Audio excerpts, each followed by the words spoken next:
Assalamualaikum warahmatullahi wabarakatuh. Sampurasun Darama tos tuang teu acan. Sudah makan belum? Yang sebelah sana sudah makan belum? Yang sebelah sana sudah makan belum? Saya tadi nanya sama ketua panitia, ketua DKM, ada makan enggak? Enggak ada, Pak. Masalahnya kenapa? Bukan enggak ada uang, Pak. Masalahnya nanti kalau nasi dus jadi sampah, katanya begitu. Jadi makannya di rumahnya masing-masing. Pertama, dari sisi fasilitas agama, fasilitas ibadah ritual, Provinsi Jawa Barat banyak sekali fasilitasnya. Di sini saja ada Masjid Al-Jabar. Kemudian ada Pusdai. Di berbagai daerah Jawa Barat punya masjid.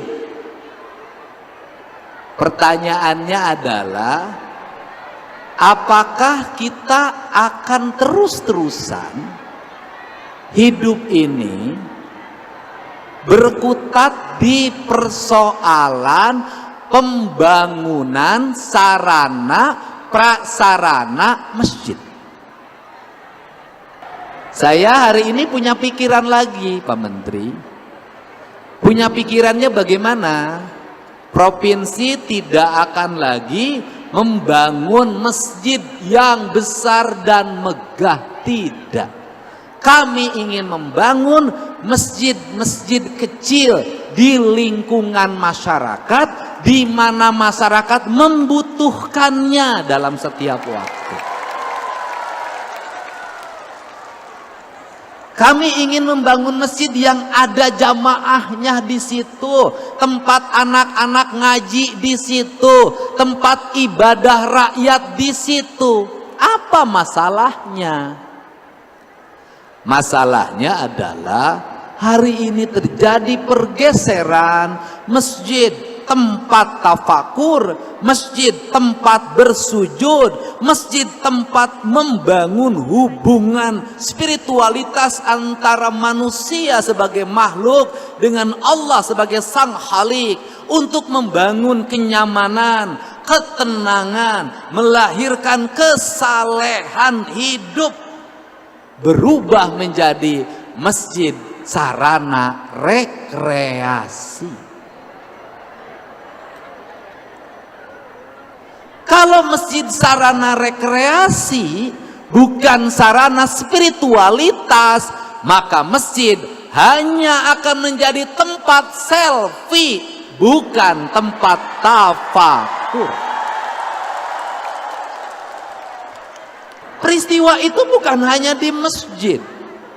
Banyak orang pergi umroh pinjem bank. Pulang dari umroh pusing nyicilan hutang ke bank. Apa maksud saya? Saya tidak menghalangi orang untuk hajatan. Saya tidak menghalangi orang untuk umroh. Saya tidak menghalangi orang untuk haji. Tidak menghalangi orang untuk datang ke Al-Jabar. Bagi mereka yang uangnya cukup, bagi yang uangnya. Tapi bagi mereka yang tidak punya kemampuan keuangan, kembalilah pada Allah dengan bertafakur dimanapun engkau berada. Engkau bertafakur di kamar tidurmu, engkau bertafakur di surau kecilmu, engkau bertafakur di bawah pohon, engkau bertafakur di tepi sawah, di tepi danau, di pinggir gunung, di tepi samudra. Tempat tak ada makna. Yang paling utama adalah kebeningan jiwamu mampu tidak menghadirkan Tuhan dalam relung jiwamu. Jadi perilaku masjid yang harus dibawa keluar bagi warga Jawa Barat satu saja hari ini: menahan emosi. Salat melahirkan kesabaran. Setuju? Yang hilang dari negeri ini adalah rakyatnya tidak sabar, pamimpinna leng-leng. Rakyatnya tidak sabar, pamimpinnya kecekatan. Mari kita rubah. Pemerintahnya pelayan rakyat cekatan, rakyatnya sabar. Akan terwujud masyarakat yang ba'datun, toibatun, waropun, kopur. Satu. Saya pemerintah Provinsi Jawa Barat menyampaikan permohonan maaf. Kenapa? Karena sebentar lagi masuk tahun baru. Artinya ada lembaran lama yang kelam. Karena ada lembaran lama yang kelam, yang bagaimana? Takut masih ada rakyat yang tidak sekolah. Takut masih ada rakyat yang tidak punya rumah. Takut masih ada rakyat yang masih menikmati jalan bolong. Meskipun jalan itu jalan kota, jalan kabupaten, jalan desa. Karena jalan provinsi secara umum sudah baik, tinggal diperhalus. Takut menghadapi rakyat yang hari ini masih ada bau menyengat sampah di lingkungan rumahnya. Karena sistem pengelolaan sampahnya belum terdistribusi ke setiap desa dan kelurahan. Takut ada layanan KTP di kabupaten kota masih terlambat. Takut masih ada pelayanan pajak tidak melayani dengan senyum. Seluruh ketakutan takut itu, takut masih kalau di jalan raya tidak nyaman. Masih ada orang yang bawa celurit. Masih ada orang geng motor. Seluruh ketidaknyamanan itu adalah tanggung jawab negara. Apapun yang terjadi di Jawa Barat adalah tanggung jawab negara. Pemimpinnya Deddy Mulyadi. Saya menyampaikan permintaan maaf. Karena apa? Belum lahir kenyamanan yang menyeluruh. Tapi apakah layanan publik Jabar meningkat? Meningkat. Jalan meningkat anggarannya, PJU meningkat anggarannya, anggaran jalan dari 400 jadi 4 triliun. Dulu selama 5 tahun Jawa Barat tidak bangun sekolah, tidak bangun ruang kelas, tidak. Sekarang kita, walaupun kita uangnya berkurang, sekolah baru dibangun, ruang kelas dibangun, rumah rakyat miskin dibangun, aliran listrik dialirkan, orang ngantri tiap hari berobat dijamin oleh pemerintah kita layani. Lumayan boga gubernur duda teh. Oke. Terakhir. Jadi kata Pak Menteri Agama, tugas keislaman gubernur apa? Ke Aljabar tiap hari? Bukan. Ke Pusdai tiap hari? Bukan. Tugas keislaman gubernur adalah menyelesaikan masalah orang-orang miskin, menyelesaikan masalah anak-anak yatim, menyelesaikan masalah orang-orang sakit, menyelesaikan masalah orang-orang yang tidak bekerja agar mendapat pekerjaan, menyelesaikan masalah petani, menyelesaikan masalah nelayan, menyelesaikan masalah buruh. Ini tugas saya. Tugas saya bukan spiritual, tapi sosial. Kesalehan saya bukan baca la ilaha illallah 110.000 kali, tapi kesalehan saya adalah membangun ribuan rumah rakyat miskin.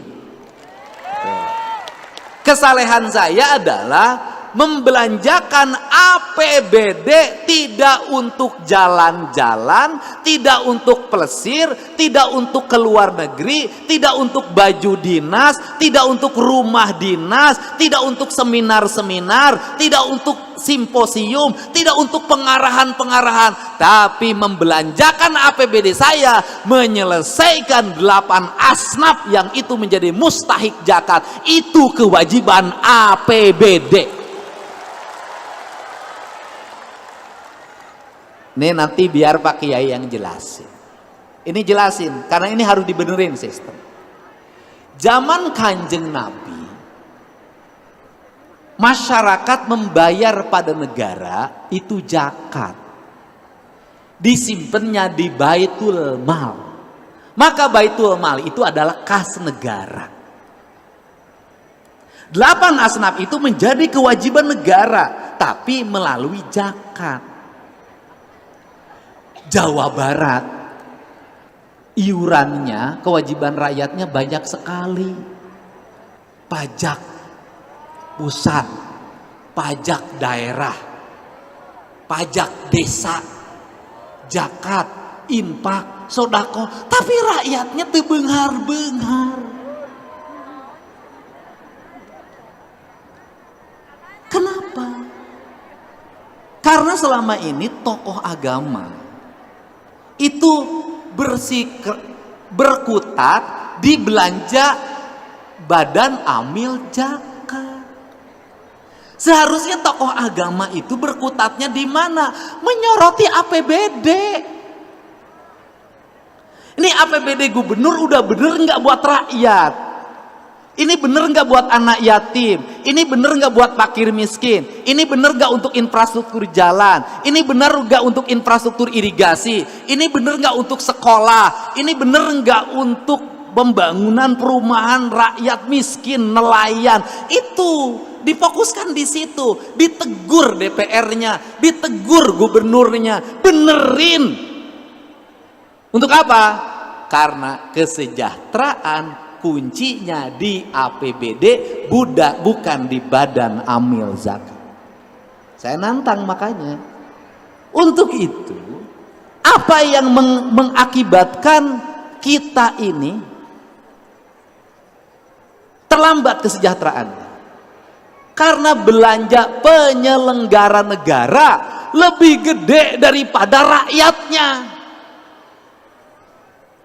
Mohon maaf, belanja untuk penyelenggara negara bobotnya dulu sampai 70%, sekarang diturunin menjadi 50%, sekarang dituntut untuk 30%. Kenapa? Kegedean belanja aparatnya. Jadi belanja yang melayani lebih gede dibanding yang dilayani. Nah, yang berikutnya, ini jelasin karena ini publik. Di Provinsi Jawa Barat, apa yang harus dikoreksi? Yang dikoreksi di gini, mental aparat. Mentalnya bagaimana? Saya nanya tentang tunjangan. Saya pelajari, ternyata tunjangan struktural orang yang bekerja dengan resiko lebih kecil dibanding yang fungsional, yang tidak beresiko dan tidak bekerja. Karena aturan. Makanya saya minta ke Kepala BKD evaluasi. Pegawai provinsi banyak yang tidak memilih menjadi struktur karena bertanggung jawab pada pekerjaan, pada komplain dari masyarakat. Ku gubernur di Polototan Unggal Poe, dia milih jabatan fungsional. Nu gawena eueuh gajihna gede pan teu eling negara teh ieu teh. Ini Pak. Ini penting Pak. Jadi tafsirnya apa? Terakhir, pegawai Pemda provinsi yang soleh bukan yang umroh tiap tahun. Pegawai Pemda provinsi yang soleh adalah berani menunda hajinya untuk melayani rakyatnya yang menjadi kewajiban. Jangan dibalik-balik, kepala dinas soleh umroh nage tiap tahun, ay umroh nama ke duit SPJ liar. Pergi haji, bukan.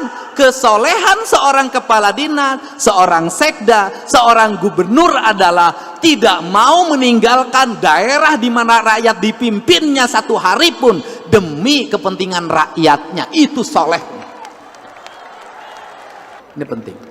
Jadi untuk itu saya mengucapkan terima kasih. Hatur nuhun, wallahu muwaffiq ila aqwamit thoriq. Assalamualaikum warahmatullahi wabarakatuh. Sampurasun.